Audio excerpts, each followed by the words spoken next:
Histoire de la famille Casson de Jack Kingsley. L'histoire retient une poignée d'hommes comme étant les héros symboliques d'une époque aujourd'hui révolue.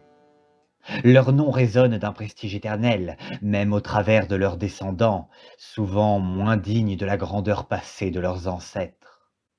Si grand soit le prestige de ces dynasties, elles n'ont rien à envier aux familles d'un rang bien moindre, et pourtant aussi dignes de rester dans les mémoires. Cette histoire que je vais raconter est vraie et touche à la vie d'un de mes cousins et ancêtres, dont le nom aujourd'hui a presque entièrement été oublié.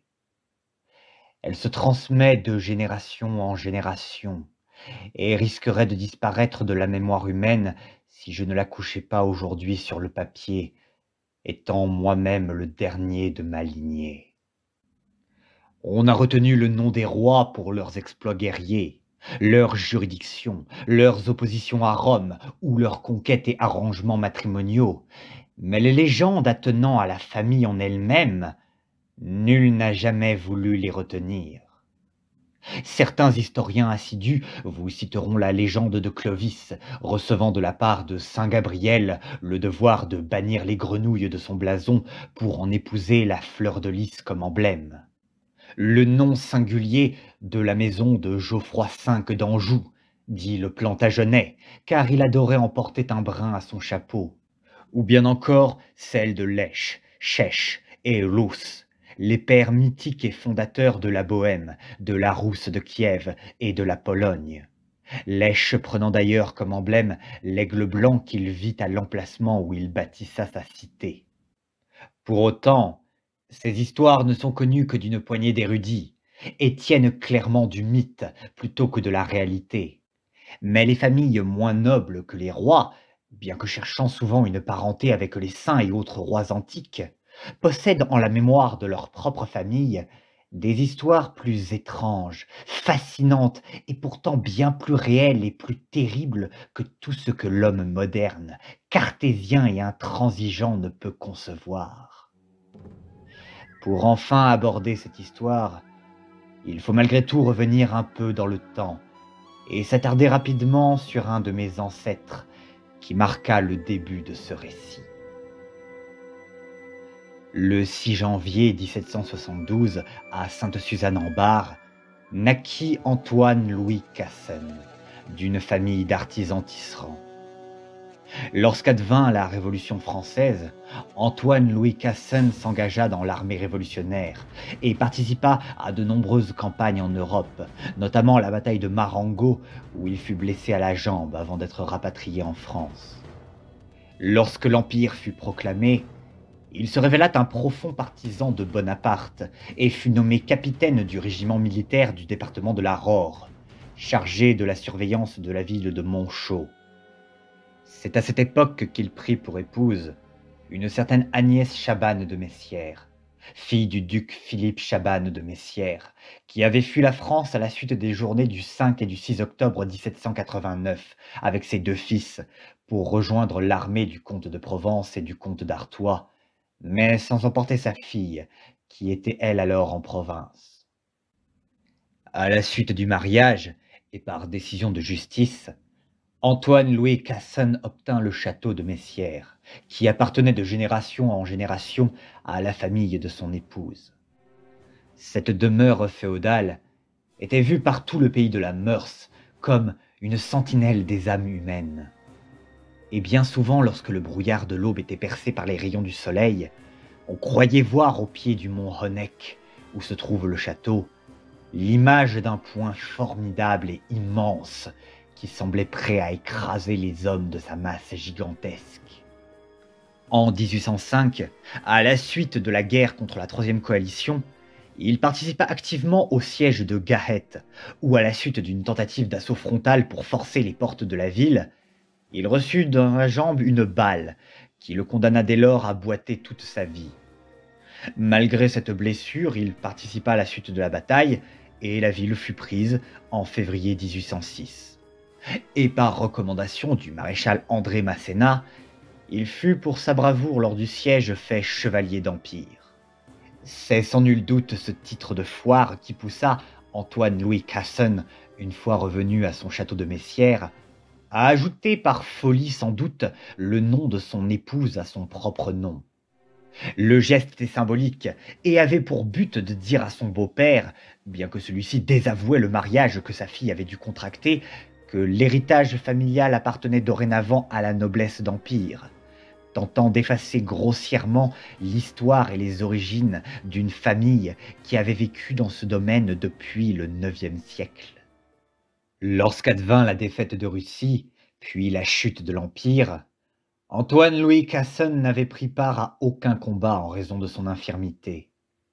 Il ne put que constater sa chute brutale et pleurer l'abdication de cet homme pour lequel il avait versé son sang tant de fois en Europe.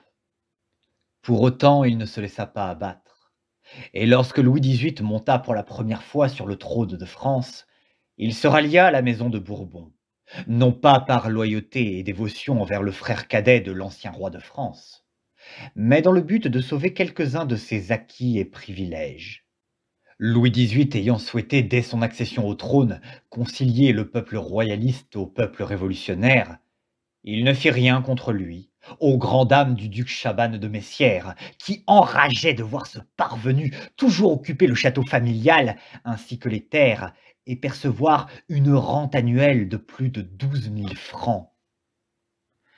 Mais malgré l'os offert au chien, celui-ci s'en retourna vers son premier maître lors des 100 jours, et fut malgré sa blessure fait captif par les Prussiens, alors qu'il dormait dans un campement de 30 hommes stationnés le long du Rhin. Cette fois, Louis XVIII ne pardonna guère ce retournement de veste. Il coupa net la rente et exigea d'Antoine-Louis Casson qu'il rende le château, ainsi que ses terres à ses légitimes propriétaires. Mais toujours imbu de lui-même, et sachant la difficulté pour le nouveau roi de gouverner sans être de nouveau renversé par les bonapartistes malgré leur défaite, Antoine-Louis accepta de rendre ce qu'il avait obtenu sous l'Empire à son beau-père, à la condition que le duc Chabannes de Messières ne rachetât le tout pour 60 000 francs. Cette nouvelle fit un grand raffut dans tout le pays de la Meurs, comme à la cour. Comment ce roturier bonapartiste, prisonnier de surcroît, avait-il l'audace de se croire en position de force pour négocier? Pour autant, le roi ne vit aucune solution autre qui aurait exigé de faire couler le sang en son nom. Lui qui voulait plus que tout réconcilier la France n'avait aucun désir de la voir à nouveau se diviser. Il fit ainsi porter son désir au duc de Chabannes de Messières, qui à contre-cœur au bout d'une année put rassembler la somme convenue et la remettre à celui qui l'haïssait plus que tout.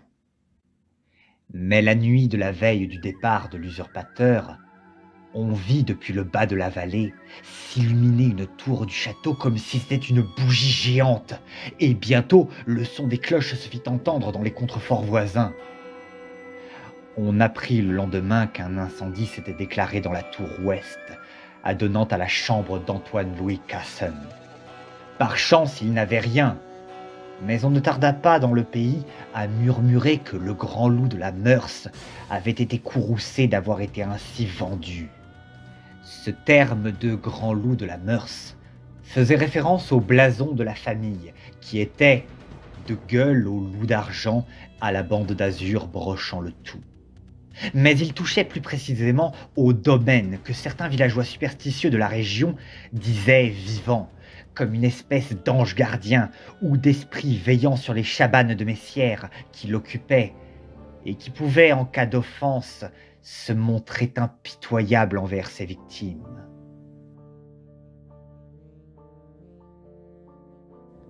Une fois parti du château, Antoine-Louis Casson consacra les 3 années qui suivirent à l'implantation de sa famille et à la construction d'une demeure digne de lui. C'est ainsi qu'il acheta sans hésiter, sur le versant ouest du Honeck, plusieurs hectares de forêt, ainsi qu'un plateau, voisin du maigre hameau de Zolnach. L'endroit n'était pas choisi par hasard. Le versant ouest et son plateau, légèrement surélevé, pouvait être aperçu depuis le point le plus éloigné du versant est, où se trouvait à vol d'oiseau, à environ 7 kilomètres de là, le château des Chabannes de Messières. On disait d'ailleurs qu'autrefois sur ce plateau se dressait un ancien donjon qui fut la première demeure de la famille avant même la construction du château. Antoine-Louis Casson fit ainsi construire sur ce plateau ballotté par les vents d'ouest un domaine modeste, mais néanmoins à la mesure de son orgueil, qu'il nomma comme étant le domaine d'Austrianicus, en référence au Germanicus antique. Ce fut une tâche ardue, mais il ne lésigna pas sur les moyens pour obtenir enfin une demeure digne de lui. Le chantier, une fois achevé, avait donné naissance à 3 bâtiments. À gauche, sur le versant de la montagne, se trouvait une grande écurie dont l'une des ailes abritait également un mince troupeau de moutons. Le bâtiment de droite, lui, accueillait le palefrenier, une forge, ainsi que des chiens de chasse. Et enfin, celui du centre abritait les domestiques, la salle à manger, les salles de réception, la cuisine, plusieurs chambres, ainsi que le propriétaire des lieux et sa famille. Pour ce qui est de l'architecture, bien que mes connaissances en la matière soient purement du domaine de l'amateur, on pourrait, sans crier au scandale, rattacher la façade à celle du château du Petit Trianon, dont l'architecte avoua plus tard s'être grandement inspiré afin de combler la demande de son client, qui désirait une demeure superbe, mais qui répondait à la difficulté géographique de l'emplacement de sa demeure. L'intérieur, quant à lui, n'était ni plus ni moins qu'une vitrine de l'ère impériale. Fauteuils aux accoudoirs au pied de sphinx, tapisserie d'un bleu foncé au motif d'abeilles mérovingiennes, clinée de l'Italie napoléonienne, enluminure d'or à l'image des héros antiques le long des larges portes d'acajou, etc. Et accueillait souvent, en son sein, des fervents bonapartistes qui festoyaient à loisir tout en raillant l'ancienne noblesse et le roi qui se rendait chaque jour plus détestable aux yeux du peuple, flattant sans le vouloir la nostalgie de l'Empire.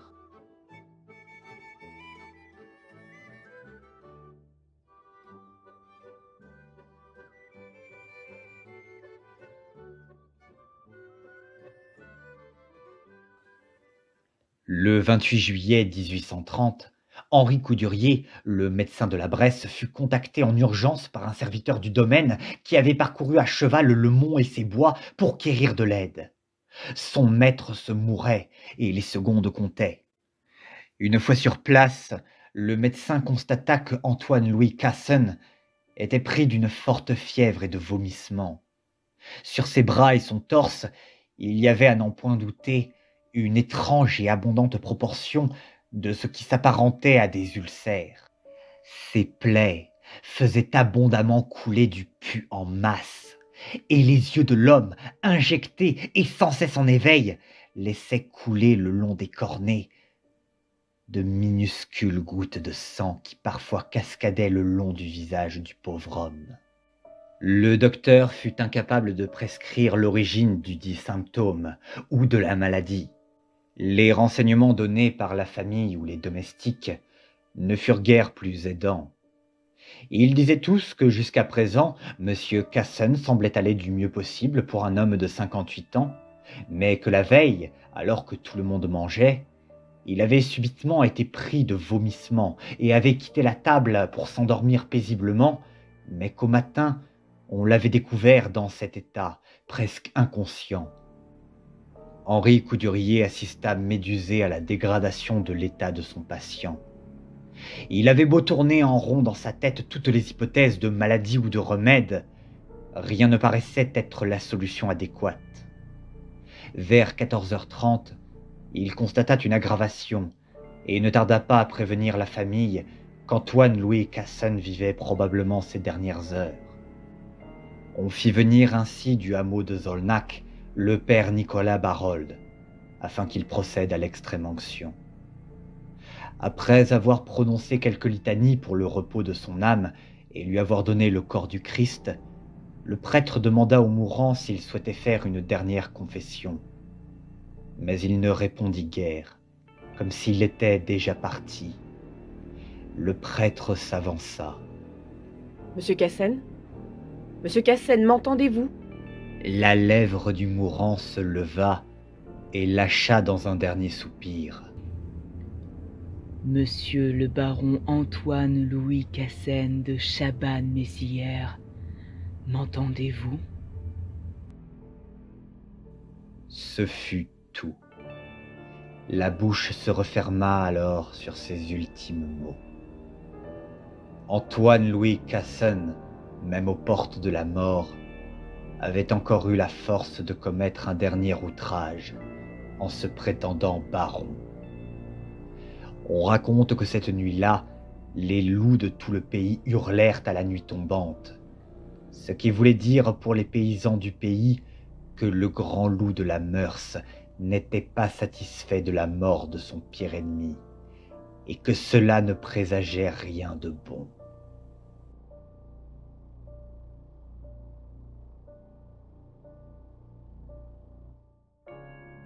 Suite à son décès, Antoine-Louis Cassen laissa derrière lui une famille de 3 enfants, dont seuls 2 atteignirent l'âge adulte.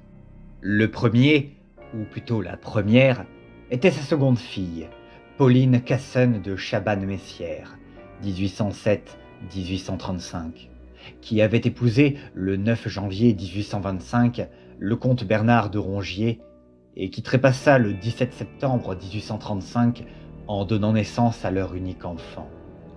Ne restait plus de la famille de l'orgueilleux baron Requiem, surnom que l'on donna à Antoine-Louis Cassen après sa mort, que son dernier et plus jeune enfant, François Cassen de Chabannes-Messières, 1823-1844, orphelin de père à l'âge de 7 ans et qui ne goûta guère d'un réel amour maternel.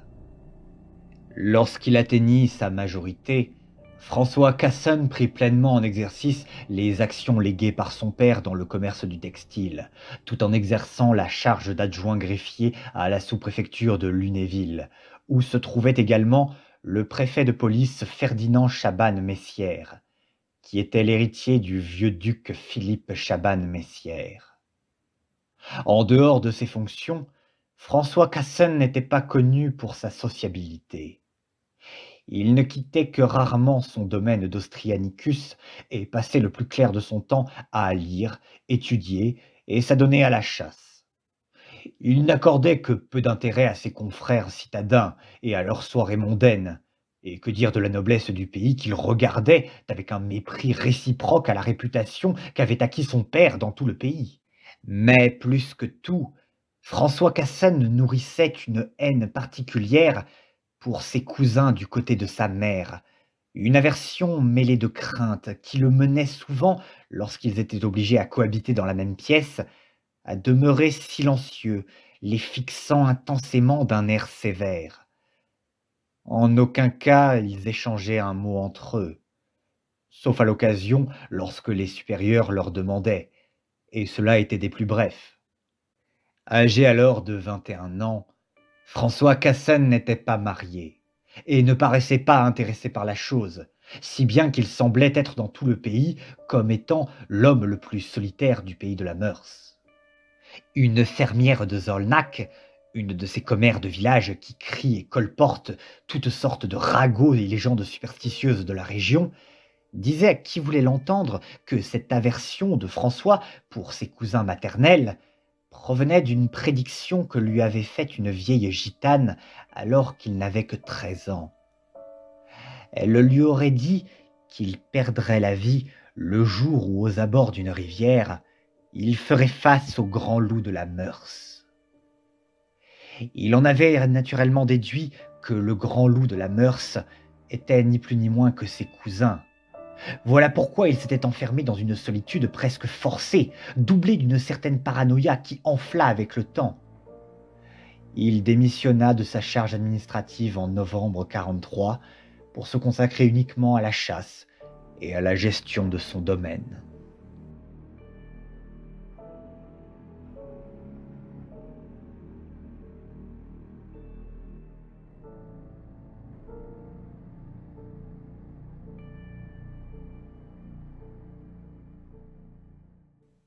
Un jour d'août 1844, on était alors au zénith de la journée, François Cassen s'était rendu à Zornac pour demander au prêtre du hameau de faire bénir la petite chapelle qu'il avait fait construire et relier à son domaine, tant il ne souhaitait presque plus quitter son domaine, dont on aurait dit à présent que la vie était liée.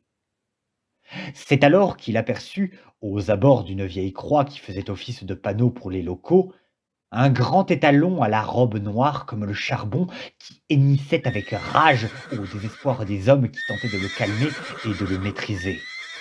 François s'avança pour contempler la scène et fut stupéfait devant la vivacité que ce canasson donnait contre les hommes, se cabrant, hennissant, agitant les sabots en avant avec une telle fureur qu'on aurait cru que le diable lui-même le montait.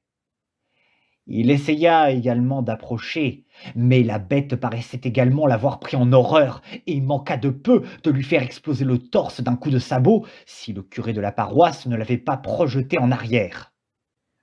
On commença à craindre que l'animal ne soit fou, et que cette folie qui l'animait le rendait bien trop dangereux pour qu'on le laissât vivre. Il pourrait, si jamais on le laissait en liberté, piétiner femme et enfants sur son chemin, sans aucune pitié. François s'empara alors de son pistolet à silex et s'apprêta à tirer lorsqu'une main, furtive et légère, dévia le canon de sa cible. Comme piqué au vif, le Cassen se retourna d'un bond pour découvrir la main qui l'avait empêché de tirer, et cette main appartenait à une jeune fille. Maigre, calme, mesurant bien 5 pieds de haut, elle était vêtue uniquement d'une robe de chambre, et ses pieds comme ses jambes étaient couverts de boue et de terre. Elle n'avait pas de souliers, et de toute évidence elle avait parcouru ces bois à pied, déchirant au passage quelques points de sa robe, sans pour autant qu'elle ne soit en haillons. De petits yeux grands ouverts d'un vert émeraude, au-dessus desquels une frange courte d'ébène fixait les yeux de François, elle ne disait nul mot. Elle fit un signe au cheval, comme si elle le connaissait et pouvait apaiser sa rage. Elle attrapa sans prévenir une corde, et de son autre main, elle avança vers ce bucéphale enragé, la main tendue, sûre, portée vers son museau. Elle claqua des doigts pendant une courte durée, comme pour attirer l'attention de l'animal. Puis elle recula de 2 pas, vers une zone plus boisée du sentier, là où le soleil était moins fort. Le cheval parut immédiatement apaisé et se dirigea vers la jeune fille comme un meilleur ami. Et la jeune fille put passer la corde à la bouche de l'animal comme une bride de fortune, sans le moindre danger. Elle s'éloigna encore un petit peu et monta finalement sur son dos dans un endroit où la pénombre baignait. L'explication se fit d'elle-même. Ce cheval avait tout simplement peur de son ombre, et en le guidant à l'opposé, la jeune fille avait réussi à faire disparaître l'image d'un monstre dans l'esprit de l'équidé. Un petit homme, à la mine négligée, apparut alors d'un buisson, totalement essoufflé. Il paraissa retrouver des couleurs en voyant la jeune fille sur le dos du cheval, et voyant le reste du monde muet et consterné, il s'approcha de François Cassen et lui conta ce qui s'était passé. Ce cheval, un pur sang anatolien, s'était enfui de son haras au petit matin, lorsque le soleil pointait ses plus forts rayons pour éclairer le monde de sa douce lueur. Sa peur avait mis en branle toute l'écurie. Chevaux après chevaux hennissaient sans trop savoir pourquoi, tambourinant à la porte de leurs lourds sabots jusqu'à en briser les gonds et se déversant dehors comme une marée indomptable. Mais lorsqu'il fut dehors, le cheval noir ne fut guère plus calmé. Il se déchaîna et galopa comme un démon à travers ces bois. Tout le personnel s'était mis à la tâche d'apaiser les bêtes et de les ramener dans un enclos où l'on pourrait les contenir le temps des réparations. Mais on avait perdu de vue l'Anatolien, et sa maîtresse, la jeune fille qui désormais le montait avec douceur, était partie à toute allure à sa poursuite, négligemment habillée comme en proie à la folie, dévalant pentes et traversant à la nage les ruisseaux glacés du canton. Le petit homme l'avait suivi, tout aussi décontenancé et déconcerté par l'énergie qui semblait animer la jeune fille. Il présenta humblement ses excuses pour le désagrément, en déclarant que sa maîtresse ne pourrait hélas pas les présenter elle-même. On lui avait repéré très tôt dans sa jeunesse une malformation des os du cou, si bien qu'on observa et conclua très vite que les organes vocaux en étaient les principales victimes. La jeune fille était incapable de parler, sinon elle ne pouvait que murmurer de très faibles mots, qui lui faisaient extrêmement mal à chaque prononciation.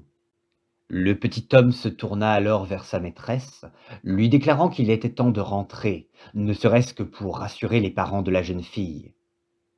Tous trois repartirent ainsi comme ils étaient venus, silencieux comme des ombres, à travers les fourrées impressionnantes des bois. Les gens qui avaient assisté à la scène étaient médusés. Si le baron François Casson n'avait pas été abordé et touché par cette jeune fille, on aurait presque cru en l'apparition d'un mirage ou d'un spectre. Chacun retourna alors à ses affaires, et la journée ne connut guère d'autres rebondissements. Mais dans son esprit, François Casson conservait en mémoire l'image de cette jeune fille. Il ne voyait guère beaucoup de monde, cela je l'ai dit, et encore moins de femmes qui égalaient la beauté de celle-ci. Mystérieuse, douce et innocente, n'hésitant pas à faire preuve de courage en sortant presque dénudée, il y avait de quoi émouvoir l'esprit de ce garçon qui n'avait jamais vraiment pensé trouver un jour l'âme sœur. Les jours passèrent sans qu'il n'oubliât ce bref instant qu'il avait passé avec elle.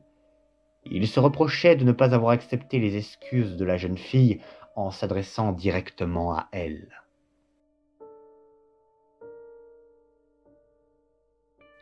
Un mois plus tard, alors qu'il se rendait chez un ami malade, chevauchant paisiblement à travers la forêt, il chuta de sa monture lorsqu'une ombre noire passa devant lui comme un éclair. Lorsqu'il se releva et contempla ce qui l'avait fait chuter, il reconnut d'un coup d'œil le noir cheval qui avait fui son enclos et sur le dos duquel se trouvait la jeune fille. Le cheval paraissait en proie à une volonté de galoper presque incontrôlable. Sa maîtresse ne contrôlait nullement sa course, et à plusieurs reprises, un petit cri de peur sortait de sa bouche, sans que la bête n'y prenne garde. Cela excitait encore plus son envie de galoper, brisant de son pas comme le tonnerre le sentier sur lequel il marchait. François remonta en hâte sur sa monture, et débuta alors une course folle contre le damné coursier. À plusieurs reprises, la présence de branches invasibles, la boue et la maigreur du sentier manqua plus d'une fois de faire choir François. Mais celui-ci, malgré le fouet des branches et la rigueur du terrain, se risquait à dépasser son adversaire en empruntant une abrupte pente composée de gravats de rocs brisés et glissants. Il parvint ainsi, et cela malgré la difficulté du terrain, à gagner quelques mètres d'avance sur sa cible. Mais il savait qu'il n'aurait pas deux fois cet avantage. Alors, comme pris de folie, il n'hésita pas à agripper la bride du cheval noir lorsqu'il fut à sa portée, et de sauter de sa propre monture, tirant fortement la bride pour forcer l'animal à stopper sa course folle. La chose ne se fit pas sans quelques égratignures. Mais avec insistance et surmontant la douleur, François stoppa la course du cheval, qui dès lors comme dompté s'arrêta. De ses naseaux sortait une vague fumée, comme si l'animal était une machine. Mais de son œil, on voyait dorénavant le calme et le respect envers celui qui l'avait stoppé de force. Arriva bientôt, comme la fois précédente, le petit homme d'un buisson touffu. Il était à cheval et portait en croupe un autre homme, plus grand, mais à la mine négligée, qui descendit bien vite pour prendre des mains de François les rênes du cheval. Le petit homme se confondit une nouvelle fois en excuses. Et il raconta qu'alors qu'ils revenaient tous les trois de l'église, un chasseur qui poursuivait une biche avait dans sa précipitation tiré au pied du cheval, qui apeuré s'était mis à fuir sans que l'on puisse le rattraper. Après ces explications, le petit homme invita sa maîtresse à monter sur la croupe de l'autre cheval, avant de disparaître à nouveau comme une ombre à travers le pays, tandis que l'autre homme amenait le cheval noir sur un sentier par la bride. François regagna sa monture en boitillant, avant de regagner sa demeure pour guérir de ses plaies. Mais durant les jours qui suivirent, puis les mois, il ne cessa de penser à cette jeune fille inconnue qui paraissait apparaître devant lui comme un ange poursuivi par l'enfer, que seule sa bravoure paraissait capable de délivrer de son fardeau. Il pensait à elle nuit et jour, durant ses repas, son sommeil, ses lectures, ses discussions avec ses amis, ses prières à l'église.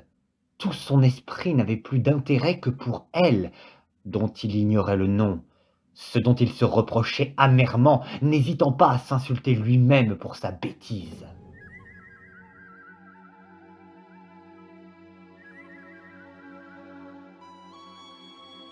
Un mois passa, puis un autre, si bien que l'on arriva au début de l'hiver. Un hiver particulièrement précoce, froid et ravageur. Les cultures furent les premières touchées. Les moissons, la récolte des foins n'avaient pas été suffisamment préparées pour anticiper la rigueur de cet hiver. On organisa ainsi, pour subvenir aux besoins de tous, une grande battue, où plus de 50 têtes de gibier furent abattues en près de 2 jours. Mais si les hommes ripaillaient à s'en faire péter les boutons de chemise, les loueux étaient au pain sec, tant et si bien qu'ils devinrent bien plus aventureux et féroces. Ils n'hésitaient plus tant la faim les tiraillait à attaquer les villages eux-mêmes, dévorant les chiens, creusant des trous pour pénétrer dans les étables, rôdant le soir venu autour des maisons et des puits, attendant qu'un malheureux s'aventure hors de son logis. Ils n'avaient plus peur des hommes, encore moins lorsqu'ils brandissaient des fourches ou des bâtons pour se défendre. On ordonna alors de les abattre à vue, même s'ils n'attaquaient pas. On en tua ma foi un beau nombre, mais bientôt une rumeur s'éleva dans le pays. On disait qu'un grand loup gris avait été aperçu près du village de Perdia, et que dans son passage, il avait laissé un épouvantable massacre.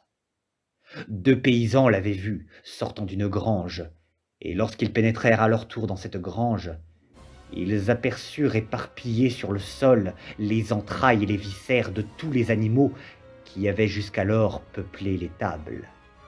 Veaux, génisses, porcs, poules avaient sans aucune clémence été mordus sous l'effet d'une mâchoire si puissante qu'elle avait réussi à ouvrir en 2 le poitrail des bêtes comme les 2 parties d'un livre, laissant s'écouler le sang et les organes par terre.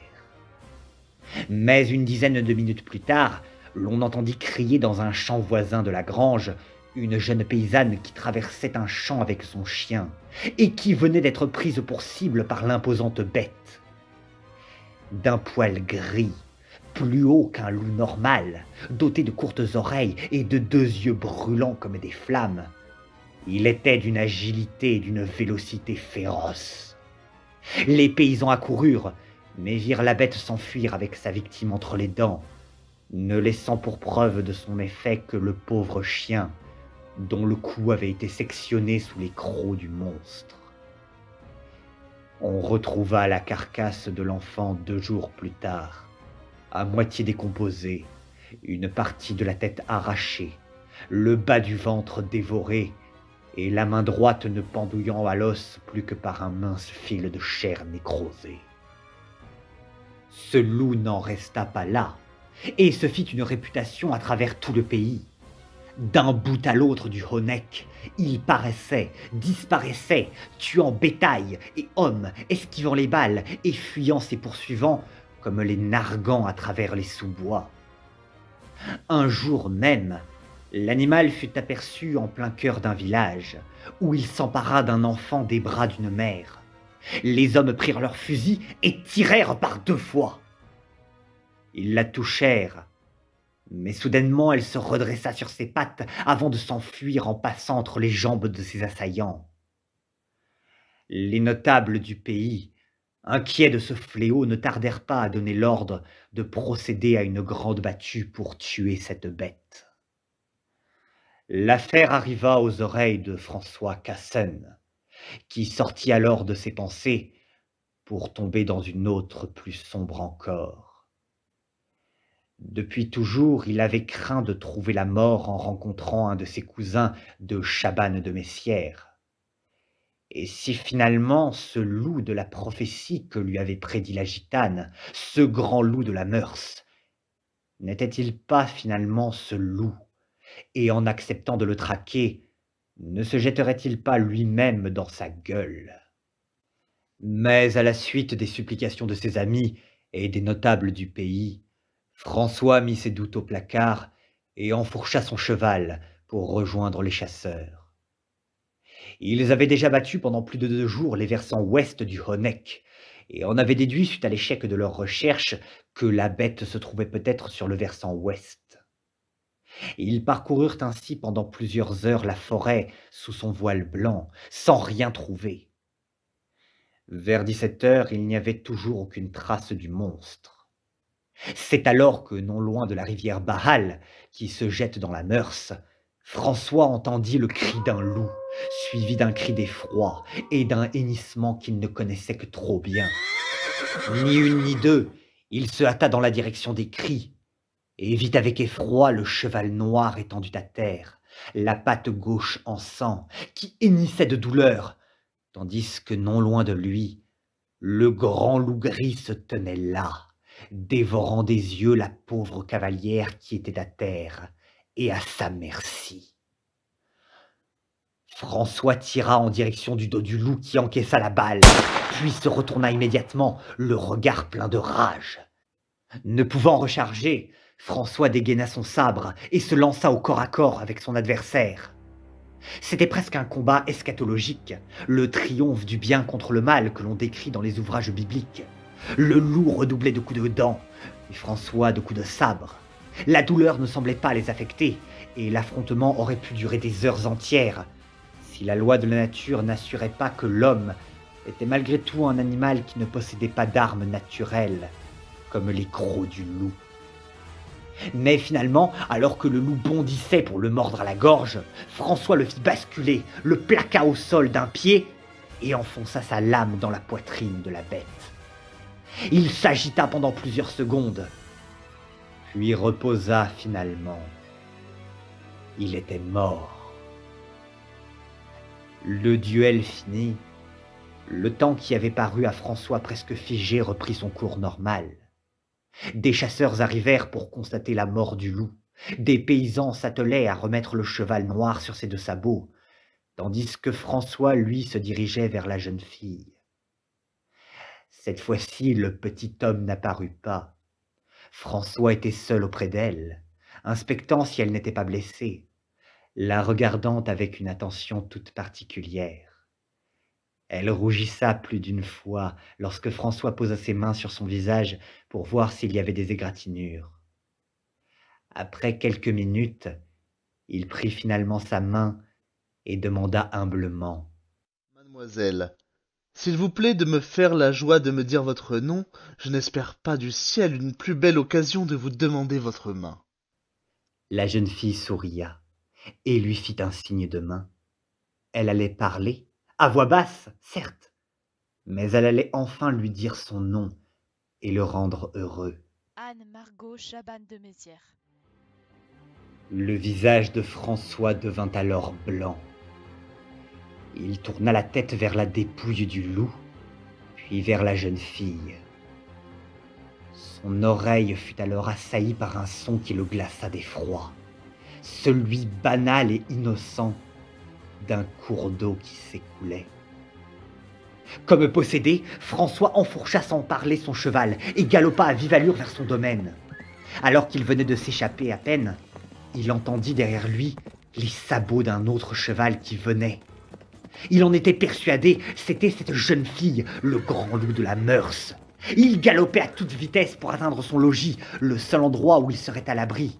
Il devait malgré tout passer la rivière Bahal, mais après cette traversée, rien ne pourrait l'empêcher de fuir son destin. Son cheval traversa d'un bond le cours d'eau, et alors qu'il s'apprêtait à franchir une immense et ancienne arche de pierre qui marquait le début reculé de ces terres, un nuage à la forme d'un poing titanesque fit jaillir soudainement un éclair puissant et terrible qui brisa l'arche de pierre en 1000 morceaux, écrasant de ses débris le malheureux François Cassen. Lorsque le silence revint, des hommes qui accompagnaient Anne-Margot Chabannes de Messières, qui avait en effet voulu rattraper le jeune baron, découvrit alors un spectacle édifiant et macabre. Au sol, sous un débris de l'arche de pierre, s'élevait une main d'où coulait abondamment le sang d'un homme sur la pierre, qui entourait ce qui s'apparentait à un blason, représentant un loup, tandis que les restes d'une tuile retournée faisaient traverser comme une diagonale parfaite un mince filet d'eau. On se signa tous alors devant ce sinistre blason.